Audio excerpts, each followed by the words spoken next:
دے کر 1000 کا دستہ تیار کیا گیا۔ کتنے ہزار کا؟ 1000 کا دستہ تیار کیا گیا اور مدینہ المنورہ پر حملہ کرنے کے لیے مکمل منصوبہ بندی کی گئی۔ نبی کریم صلی اللہ تعالیٰ علیہ وآلہ وسلم کے چچا حضرت عباس رضی اللہ تعالیٰ عنہ مکہ مکرمہ میں رہائش پذیر تھے۔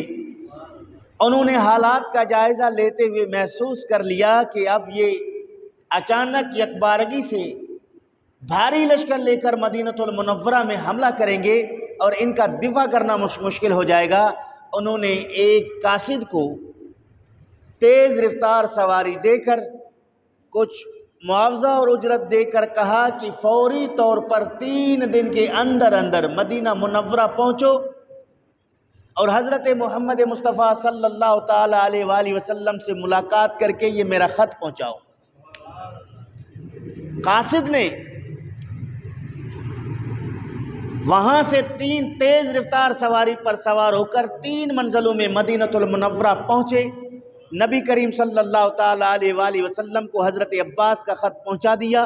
حضرت عباس رضی اللہ تعالیٰ عنہ کے خط میں کافروں کے تمام ناپاک منصوبوں کا ذکر تھا اور حضرت محمد مصطفیٰ صلی اللہ تعالیٰ علیہ وآلہ وسلم کو جنگی حکمت عملی اختیار کرنے کے متعلق مشورہ بھی درج تھا۔ نبی کریم صلی اللہ تعالیٰ علیہ وآلہ وسلم نے حضرت عباس رضی اللہ تعالیٰ عنہ کا خط پڑھ کر صحابہ کرام رضوان اللہ علیہ مجمعین کا اجلاس بلایا۔ وَشَاوِرْهُمْ فِي الْأَمْرِ، قرآن فرماتا ہے محبوب آپ اپنے غلاموں سے مشورہ کیجئے۔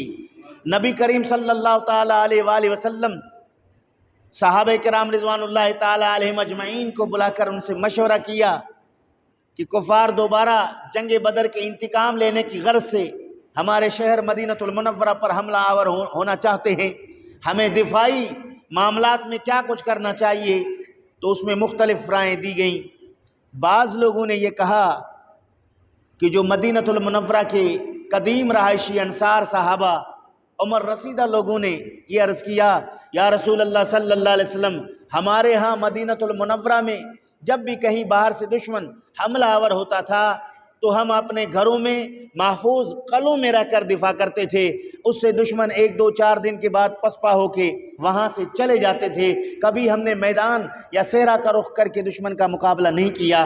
ہماری رائے یہی ہے کہ ہم مدینہ المنورہ میں رہتے ہوئے، اپنے گھروں میں رہتے ہوئے، محصور اور مضبوط قلعوں میں رہتے ہوئے دشمن کا مقابلہ کریں گے، چونکہ چھتوں سے ان پر ہمارے خواتین اور بچے سنگ باری کریں گے اور ہم اپنے گھروں سے ان پر تیر اندازی کریں گے، کوئی اندر آنے کی کوشش کرے گا ہم تلوار سے اس کا سر کچل دیں گے، تو ہم اپنے گھروں میں محفوظ رہیں گے۔ یہ رائے اکثر عمر رسیدہ لوگوں نے دیا، لیکن نبی کریم صلی اللہ تعالیٰ علیہ وآلہ وسلم کے صحابہ میں وہ نوجوان بھی تھے جنہوں نے کہا یا رسول اللہ صلی اللہ علیہ وسلم، جنگ بدر کے موقع پر اچانک اعلان ہوا، ہمیں سنبھلنے کا موقع نہیں ملا، ہمیں تیاری کرنے کا موقع نہیں ملا، ہم میں سے بہت سارے لوگ اس جنگ میں شریک نہیں ہو سکے، لہٰذا ہم یہ چاہتے ہیں، ہم اللہ رب العالمین کی بارگاہ میں یہ دعا کرتے ہیں کہ رب ذوالجلال ہمیں وہ موقع عنایت فرمائے کہ ہم اسلام کے رسول اکرم صلی اللہ تعالی وسلم کے حکم پر اللہ رب العالمین کی وحدانیت پر اپنے خون کے آخری قطرات تک کو بہا دیں۔ اے اللہ کے محبوب، ہم چاہتے ہیں کہ ہم اپنے گھروں میں رہ کر دشمن کا دفاع نہیں کریں، اگر ہم اپنے گھروں میں رہ کر دشمن کا دفاع کریں گے تو پھر یہ سردار ہمیں تانا دیں گے، یہ کافر ہمیں تانا دیں گے کہ محمد مصطفیٰ کے صحابہ، محمد مصطفیٰ کے غلام، یہ مسلمان بزدل ہیں، ان کے دلوں میں ہمت نہیں ہے، جذبہ نہیں ہے، یہ ڈرتے ہیں، اس وجہ سے باہر گھر پہ نہیں آئے۔ ہم یہ تانا سننے کے لیے تیار نہیں ہوں گے، ہم اپنا سب کچھ قربان کریں گے، لیکن میدان کار زار میں ان کا مقابلہ کریں گے۔ چونکہ اس طرح جوشیلے انداز میں کہنے والے نوجوانوں کی ایک بڑی تعداد تھی نبی کریم صلی اللہ تعالیٰ علیہ وسلم کی بارگاہ میں، وہ باہر جا کر جنگ کرنے کا وہ ذکر کر رہے تھے۔ آپ صلی اللہ تعالیٰ علیہ وآلہ وسلم نے ان نوجوانوں کی اس درخواست کو قبول کیا، چونکہ انہوں نے یہ بھی کہا تھا کہ ہمیں اس جہاد سے محروم نہ کیجیے، ہم اللہ رب العالمین کی رحمت سے جنت جانا چاہتے ہیں، ہمیں جنت کے راستے سے نہ روکا جائے، ہمیں باہر جانے کی اجازت دے کر جنگ کرنے کی اجازت دی جائے۔ نبی کریم صلی اللہ تعالیٰ علیہ وآلہ وسلم نے ان کی اس رائے کو قبول فرمایا۔ آپ صلی اللہ علیہ وآلہ وسلم اپنے حجرہ شریف کے اندر تشریف لے گئے. کہہ دو نا سبحان اللہ. حضرت ابوبکر صدیق بھی آپ کے پیچھے تشریف لے گئے, عمر فاروق بھی آپ کے پیچھے تشریف لے گئے. تھوڑی دیر کے بعد نبی کریم صلی اللہ تعالیٰ علیہ وآلہ وسلم اپنے جسم اقدس پر 2 زرہیں پہن رکھا تھا. ابوبکر صدیق نے بھی لباس زرہ پہن رکھا تھا, اسی طرح عمر فاروق نے بھی زرہ پہن رکھا تھا. نبی کریم صلی اللہ تعالیٰ علیہ وآلہ وسلم کے حجرے میں داخل ہونے کے بعد کسی نوجوان صحابی نے ان جذباتی جوانوں سے کہا کہ تم نے اللہ رب العالمین کے پیارے محبوب صلی اللہ علیہ وآلہ وسلم پر اصرار کیا ہے, یہ تمہاری غلطی ہے, چونکہ تم یہ چاہتے کہ اے اللہ کے محبوب اگر آپ ہمیں اندر گھروں میں رہ کر جنگ کرنے کا حکم دیتے ہیں تو بھی ہمیں منظور ہے, باہر نکلنے کا حکم فرماتے ہیں تو بھی ہمیں منظور ہے. تم نے اپنی رائے کو زیادہ تر عمل کرانے کی کوشش کی اور نبی کریم صلی اللہ تعالیٰ علیہ وآلہ وسلم تمہارے کہنے پر اب جنگ کے لیے باہر جا رہے ہیں, مبادا اللہ کے محبوب کو کوئی اس میں تکلیف نہ ہو. تو صحابہ نے محسوس کیا, نوجوانوں نے محسوس کیا, سب کو احساس ہوا کہ واقعی ہم بڑے جذباتی گفتگو کر رہے تھے, یہ بات تو ٹھیک کر رہے ہیں کہ اللہ رب العالمین کے پیارے محبوب صلی اللہ علیہ وسلم ہمارے آقا ہیں, ان کا حکم ہم پہ چلتا ہے, جو ہمیں وہ آرڈر کرے ہم اس کے پابند ہیں, لیکن ہم نے اپنی رائے پر ضد کیا ہے, اس وجہ سے اللہ کے محبوب اب باہر جانے کا ارادہ کرتے ہیں. اس انتظار میں تھے کہ جب رسول کریم صلی اللہ علیہ وسلم باہر تشریف لائیں گے ہم مل کر پھر محمد مصطفیٰ صلی اللہ علیہ وسلم سے عرض کریں گے یا رسول اللہ ہم تو جذباتی اور نادانی میں جو کچھ کہا ہماری باتوں کی کوئی اہمیت نہیں ہے, جو آپ کا حکم ہو ہم اس پر تابع ہیں, اس پر عمل کرنے کے لیے تیار ہیں. جب اللہ رب العالمین کے پیارے محبوب صلی اللہ علیہ وسلم باہر تشریف لائے, ان نوجوانوں نے اللہ کے محبوب کی خدمت میں مؤدبانہ عرض کیا یا رسول اللہ حکم تو آپ کا چلتا ہے, جو آپ حکم کریں گے ہم اس کے پابند ہیں, ہم نے جذباتی انداز میں باہر جانے کی بات کی ہے, ہماری بات کی کوئی اہمیت نہیں ہے. اللہ کے محبوب صلی اللہ علیہ وسلم نے اس موقع پر بہت خوبصورت ارشاد فرمایا, جملہ ارشاد فرمایا کہ جب اللہ کا نبی جہاد کے لیے زرہ پہن لیتا ہے, تلوار نیام سے نکال کے ہاتھ میں لیتا ہے, اس وقت تک اس تلوار کو پھر نیام میں نہیں ڈالتا, زرہ نہیں اتارتا جب تک اللہ کے دشمنوں کے ساتھ مقابلہ نہ کرے.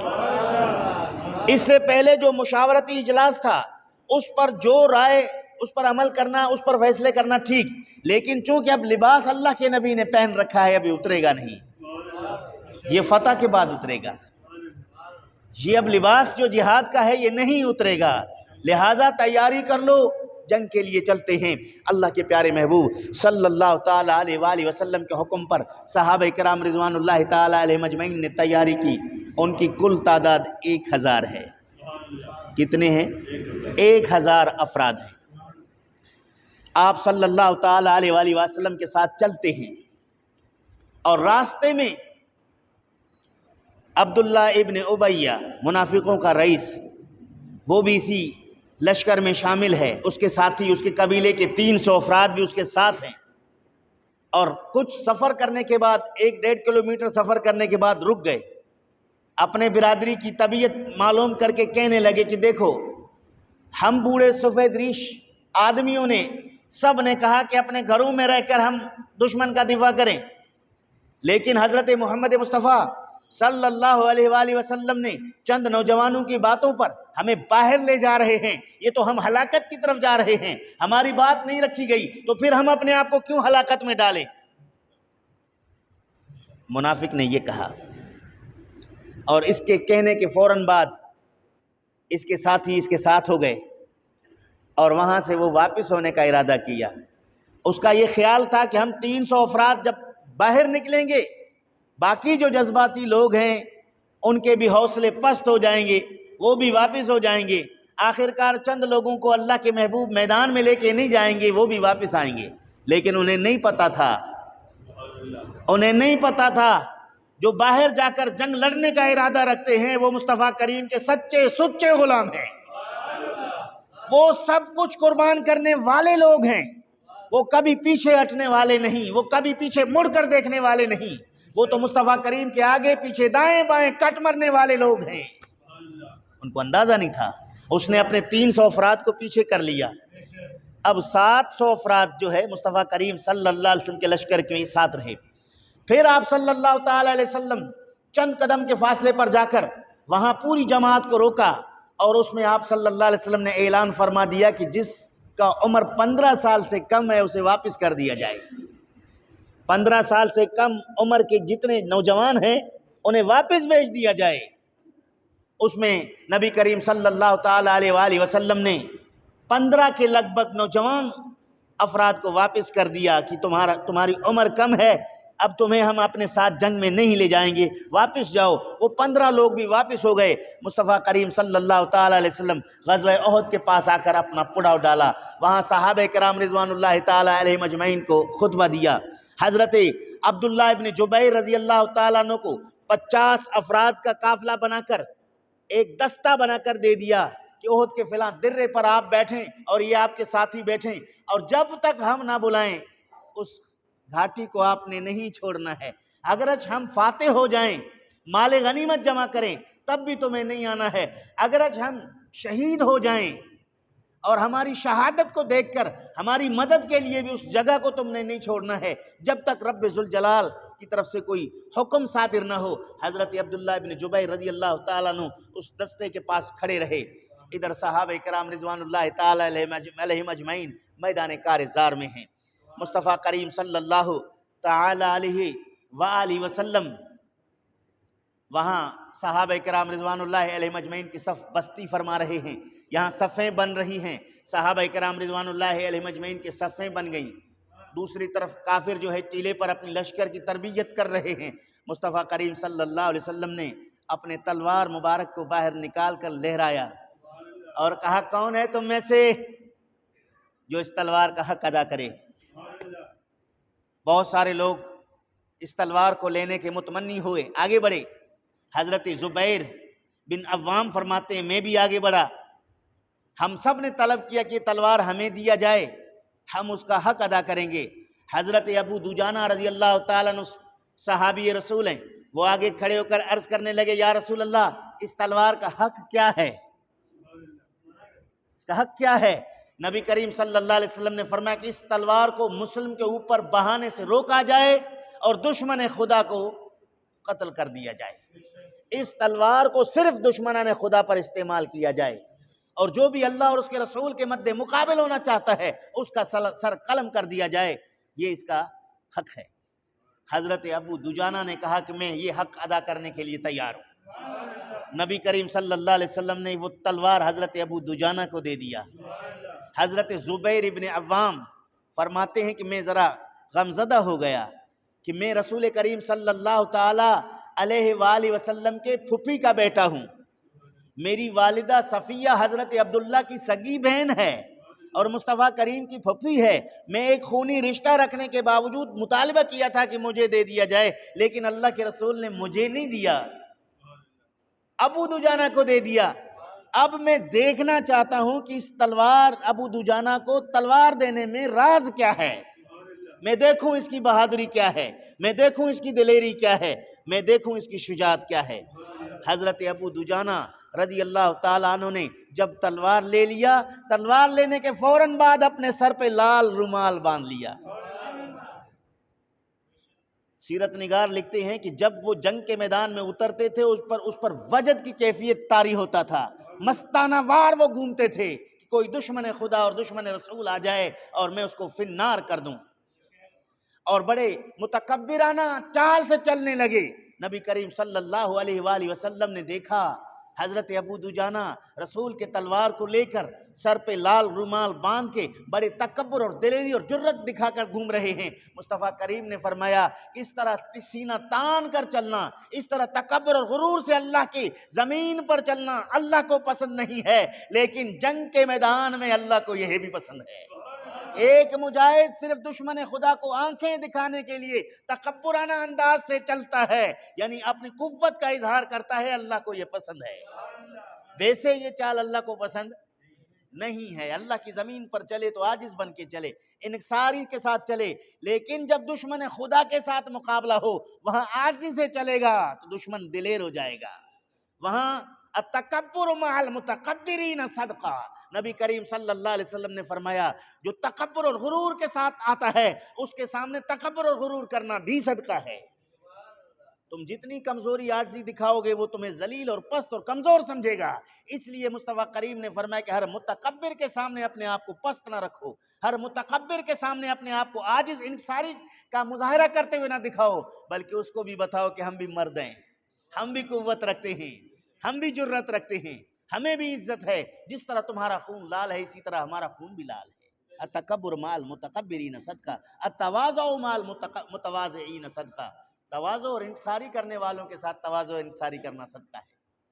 غرور والے کے سامنے تکبر کرنے والے کے سامنے تم اگر انکساری اور عاجزی کرو گے، اسے کیا پتہ عاجزی اور انکساری کس چیز کا نام ہے۔ حضرت ابو دجانہ رضی اللہ تعالیٰ عنہ وہاں موجود ہیں۔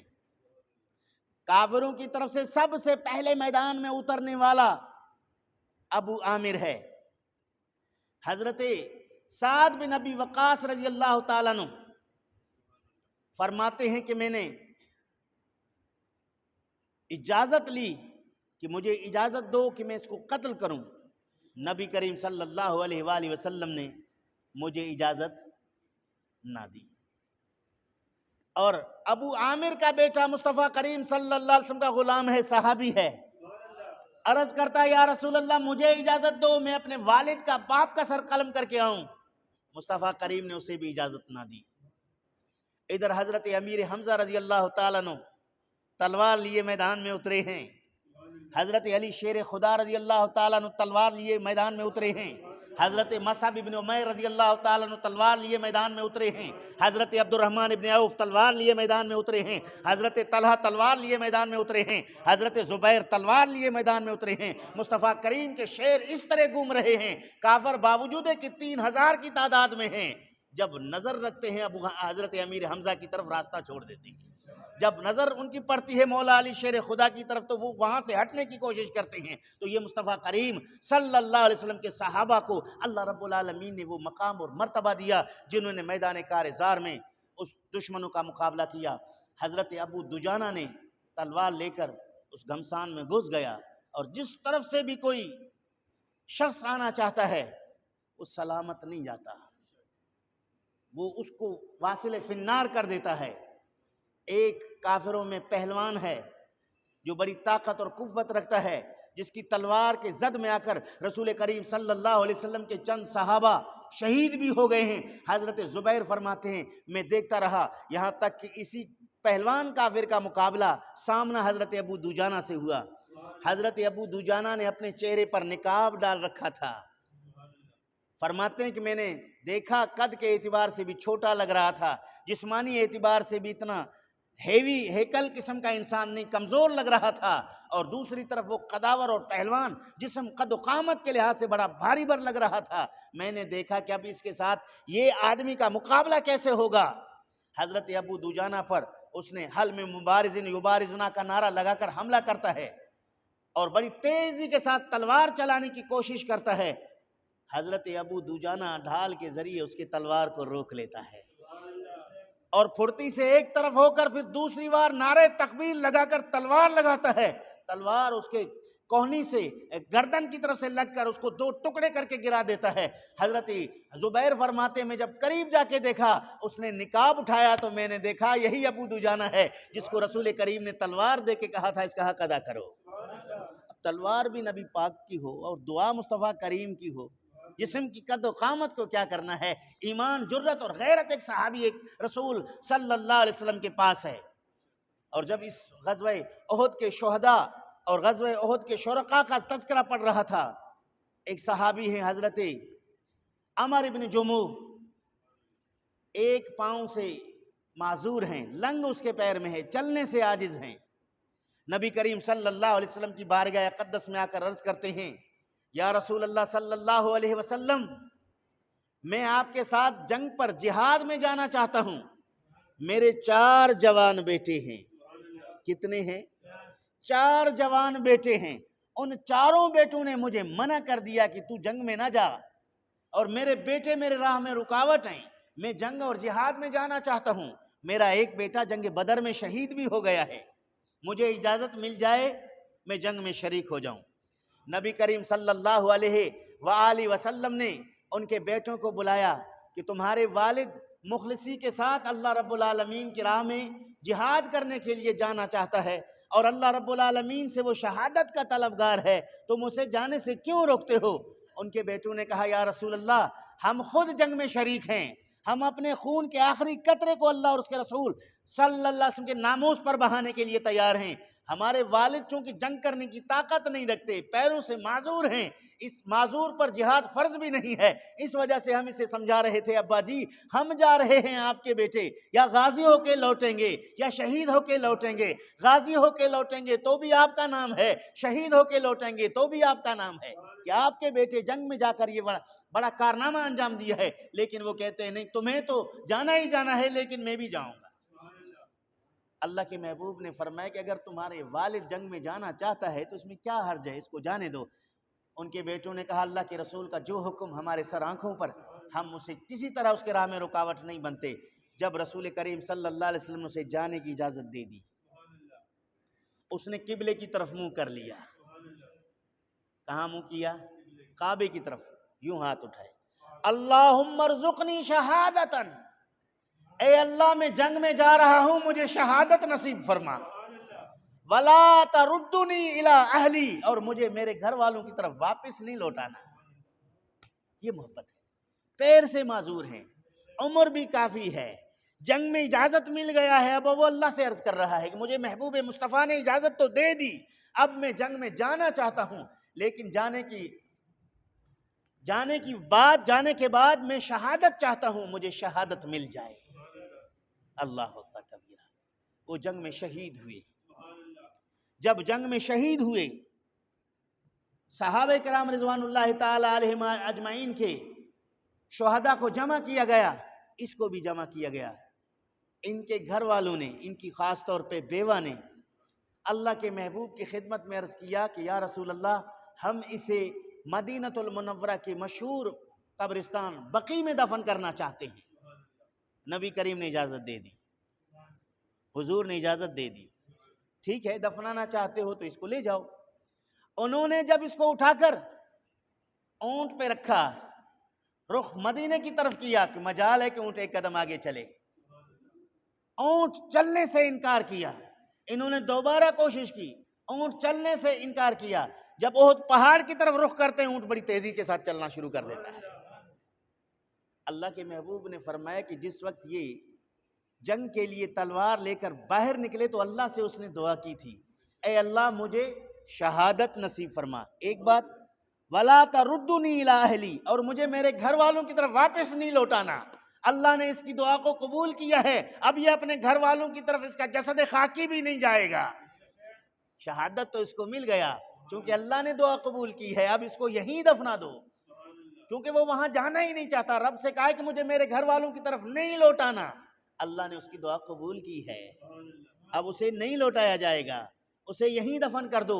وہاں وہ دفن ہوئے تو عزیزان گرامی مصطفیٰ کریم صلی اللہ تعالیٰ علیہ وآلہ وسلم کے یہی صحابہ جن کی فضیلت قرآن کریم نے بیان کیا اور یہ درس انہیں قرآن نے دیا، قُلْ إِنْ كَانَ آبَاؤُكُمْ وَأَبْنَاؤُكُمْ وَإِخْوَانُكُمْ وَأَزْوَاجُكُمْ وَعَشِيرَتُكُمْ وَأَمْوَالٌ اقْتَرَفْتُمُوهَا وَتِجَارَةٌ تَخْشَوْنَ كَسَادَهَا وَمَسَاكِنُ تَرْضَوْنَهَا أَحَبَّ إِلَيْكُم مِّنَ اللَّهِ وَرَسُولِهِ وَجِهَادٍ فِي سَبِيلِهِ فَتَرَبَّصُوا حَتَّىٰ يَأْتِيَ اللَّهُ بِأَمْرِهِ۔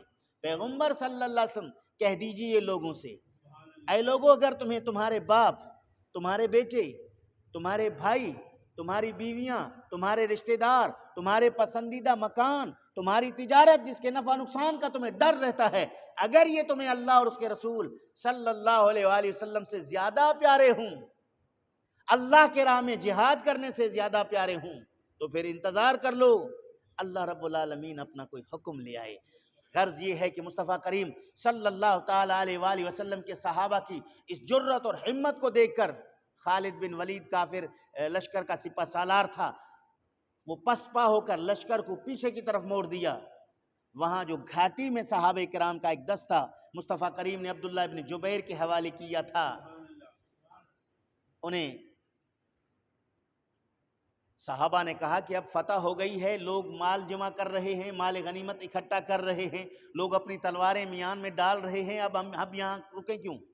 حضرت عبداللہ ابن جبیر نے کہا کہ اللہ کے محبوب نے منع کر دیا ہے کہ ہمیں یہاں سے نہیں چلنا، انہوں نے کہا کہ نہیں، وہ تو جنگ کے دوران تھا، اب جنگ ختم ہو گئی ہے، سب دیکھیں آرام کے ساتھ مال جمع کر رہے ہیں، کوئی کسی قسم کا خطرہ نہیں ہے۔ تو اس طرح وہ لوگ وہاں گھاٹی سے ایک ایک کر کے دو دو کر کے اترنے لگے۔ حضرت عبداللہ ابن جبیر اور اس کے ساتھ 10 افراد باقی رہے۔ خالد بن ولید نے راستہ کو خالی دیکھا اور پیچھے کی طرف سے اچانک حملہ کر دیا۔ وہ اتنی تیز رفتار حملہ ہوا جس سے مسلمان فوری طور پر نہ سنبھل پائے، انہوں نے اپنی تلواروں کو میان سے نہ نکال پائے، اور بھگ دوڑ میں پتہ نہ چل رہا تھا کہ کون کس کی تلوار کی زد میں آ رہا ہے۔ اسی دوران نبی کریم صلی اللہ تعالی علیہ وآلہ وسلم کے پاس حضرت مصعب بن عمیر تھا، اور حضرت مصعب بن عمیر جو ہے نبی کریم صلی اللہ علیہ وسلم کی محافظت کے فرائض انجام دے رہا تھا۔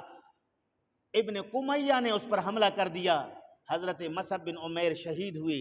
جب حضرت مصعب بن عمیر شہید ہوئے تو اس نے چیخ کر چلا کر کہا کہ لوگوں مبارک ہو، ہم نے معاذ اللہ محمد مصطفیٰ کو شہید کر دیا ہے۔ یہ آواز پھیلی اور اس سے اور صحابہ کرام رضوان اللہ تعالی علیہم اجمعین کے قدم مبارک اکھڑ گئے۔ پریشانی کے عالم میں یہ بات پھیل گئی کہ مصطفیٰ کریم صلی اللہ علیہ وسلم شہید ہو گئے ہیں۔ اس وقت رسول کریم صلی اللہ علیہ وسلم کے پہرے داری کے فرائض انجام دینے والے صحابہ جن کو سیرت کی کتابوں نے لکھا، حضرت ابو بکر صدیق ہیں، دوسرے حضرت عمر بن خطاب ہیں، تیسرے عبد الرحمن بن عوف ہیں، چوتھے سعد بن ابی وقاص ہیں، پانچویں حضرت طلحہ ہیں، چھٹے حضرت زبیر بن عوام ہیں، ساتویں ابو عبیدہ ہیں، اور آٹھویں ابو دجانہ ہے، نویں حضرت حباب بن منذر ہیں، عاصم بن ثابت ہیں، سعد بن معاذ ہے، اسید بن حضیر ہیں۔ حضرت مصعب کی شہادت کے بعد حضرت علی کو خود رسول کریم نے اپنے محافظوں میں سے باہر جا کر اس جھنڈے کو سنبھالنے کی اجازت دے دیا۔ اس سے پہلے حضرت علی بھی رسول کریم صلی اللہ علیہ وآلہ وسلم کے محافظین میں شامل تھے۔ تو آپ صلی اللہ تعالی علیہ وآلہ وسلم پر تیروں کا بوچھار تھا، سب یہ چاہتے تھے کافر کہ رسول کریم شہید ہو، لیکن مصطفیٰ کریم صلی اللہ علیہ وسلم کے صحابہ، اللہ اکبر کبیرہ، وہ وہاں نبی کریم صلی اللہ علیہ وسلم کی پہرے داری میں لگے رہے اور وہ پیچھے نہیں ہٹے، اور یہاں تک کہ کئی صحابہ کرام رضوان اللہ علیہم اجمعین تیروں کے زخموں سے نڈھال ہو گئے، لیکن مجال ہے کہ وہ اپنا رخ پھیر لیں، مجال ہے کہ مصطفیٰ کریم صلی اللہ علیہ وسلم کو چھوڑ دیں۔ اللہ رب العالمین کے پیارے محبوب صلی اللہ تعالی علیہ وآلہ وسلم کی حفاظت فرماتے رہے، اور نبی کریم صلی اللہ علیہ وسلم نے کافروں کے سوال پر جواب دینے سے منع کر دیا تھا۔ وہ بار بار پوچھ رہے تھے، کیا تم میں محمد ہیں صلی اللہ علیہ وسلم؟ کیا تم میں ابو بکر صدیق ہیں؟ کیا تم میں عمر فاروق ہیں؟ کیا تم میں علی ہیں؟ تم میں فلاں ہیں؟ جلیل القدر صحابہ کرام شخصیات کا نام لے کر وہ پوچھ رہے تھے۔ نبی کریم نے فرمایا کہ نہ انہیں ہاں میں جواب دو، نہ انہیں نہیں میں جواب دو۔ لیکن ان کافروں میں سے ایک نے بڑے نازیبہ جملے بولے کہ اے کافروں تمہیں مبارک ہو، جتنے تمہارے مد مقابل تھے وہ سب کے سب اب دنیا میں نہیں رہے۔ حضرت عمر بن خطاب رضی اللہ تعالیٰ نے کہا کہ اللہ تیرے ناک کو غرد آلود کر دے، تجھ پر تیری ماں روئے۔ اللہ کے محبوب محمد کریم بھی سلامت ہے، اس کے ساتھی ابو بکر صدیق بھی سلامت ہے، حضرت علی بھی موجود ہیں، عمر بھی موجود ہیں، تمہارے قلع قمع کرنے کے لیے مصطفیٰ کریم کے غلام ابھی دنیا میں موجود ہیں۔ اس نے پھر کہا کیا وہ ابن قمیہ نے جو مصطفیٰ کریم کی شہادت کی بات کی وہ غلط ہے؟ عمر ابن خطاب نے کہا بالکل غلط ہے، اللہ کے محبوب سلامت ہیں اور زندہ ہیں۔ چونکہ اب صحابہ بیدار ہو چکے تھے، وہ مکمل سنبھل چکے تھے، محاذ پر چوکس ہو چکے تھے، کافروں نے دوبارہ ہمت نہ کی کہ مصطفیٰ کریم صلی اللہ علیہ وآلہ وسلم پر حملہ کریں۔